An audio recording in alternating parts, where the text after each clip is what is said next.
There is so much talking about action within the methods of physical actions or active analysis, or by those who reject these methods, but still say, please act here, what do you do here?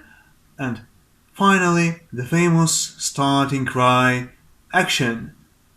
Paradoxically, action is treated as something too obvious, like the sun.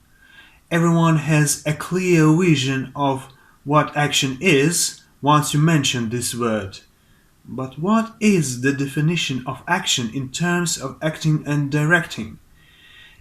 It turned out there are only a few of them. I'd like to present this short investigation to make the working process more conscious. Tovstonogov made some encyclopedia-alike definitions. Action is the conflict's finite expression in a given second of actor's stage life. Action is an integrated psychophysical process aimed to reaching a certain goal in a strive with given circumstances, expressed in some way. Also, he gave a curious hint. Let's remember this one. Action should always be directed towards a partner. Stanislavski defined action as usually getting to the roots, a little bit vague though.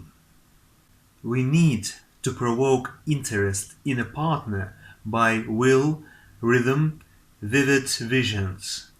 For that reason it is dreadful when actors have floppy will.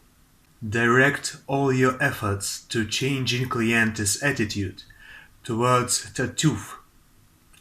Acting with partners is a chess game. You don't know the moves, but you have an eye on the things needed. Voice, intonation, look, every muscle movement from a partner. You must orient yourself of how to act further according to your partner. Then it is going to be true action. Stanislavski's student and director in his theater, Gorchakov, mentioned something that could be originally expressed by Stanislavski.